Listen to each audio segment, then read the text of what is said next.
suggestion that Joe Biden could be speaking within a matter of minutes. We'll obviously take you there if that happens. That raises all kinds of questions about what he might say at this point in the game. He had said earlier that if he felt that he was ahead, he was going to come out and make that declaration that he was ahead. Donna, why would he speak? What a bit. I have no indication that he will speak. If he decides to, perhaps is to tell everyone to be patient. I can tell you that my phone and all of my other devices are blowing up. I want to just mention about Arizona. I mean, if you look at where Donald Trump was, the president was 4 years ago, he won by 91,000 votes. Look at the votes coming in, Maricopa County, Tucson area.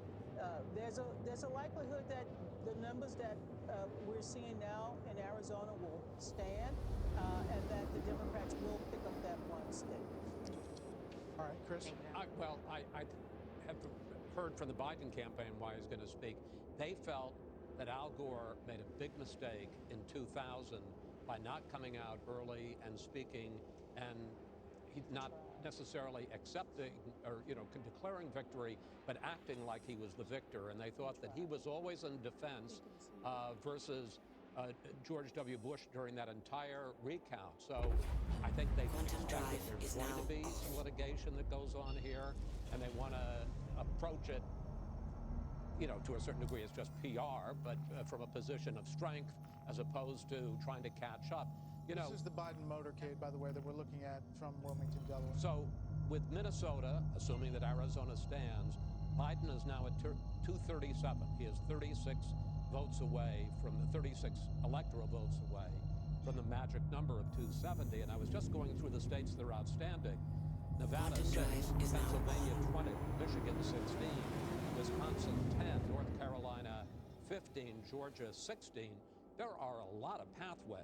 Not to say he's going to win it, but there are a lot of pathways there for him to get those 33 electoral votes that would put him at 270. All the grief that the Biden people gave to just the story of President Trump coming out on election night and saying that he was going to be the victor. Well, I don't think he's going to say he's the victor. No, but he's going to say that it's not over, and I think he'll be stronger than that. That I'm going to win? No.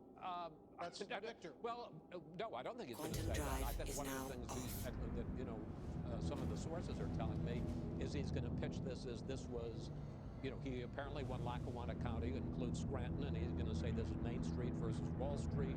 And it's basically a campaign speech, but to act like he's in the command position without declaring victory.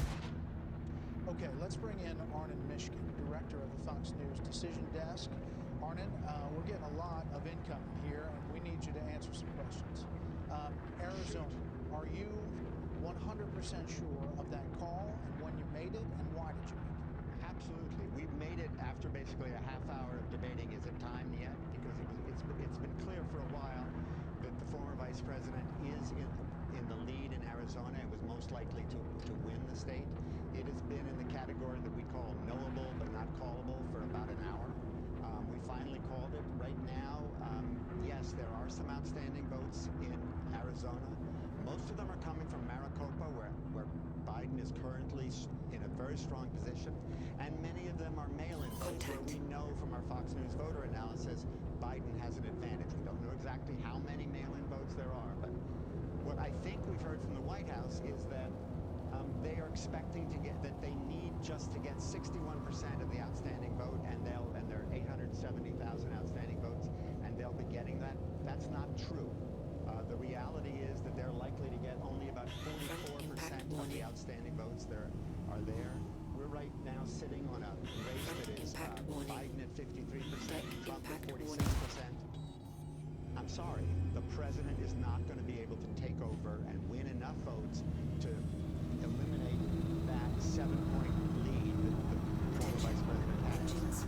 Yeah, they have said that they believe that he will get 65% of the outstanding votes, which they claim are at 1 million to 1.1 million. You're saying that the universe of votes that's still out there is much lower than that? We think the universe of votes is outstanding is lower than that, and we believe that, I'm sorry, he's not getting anywhere near 65% of that.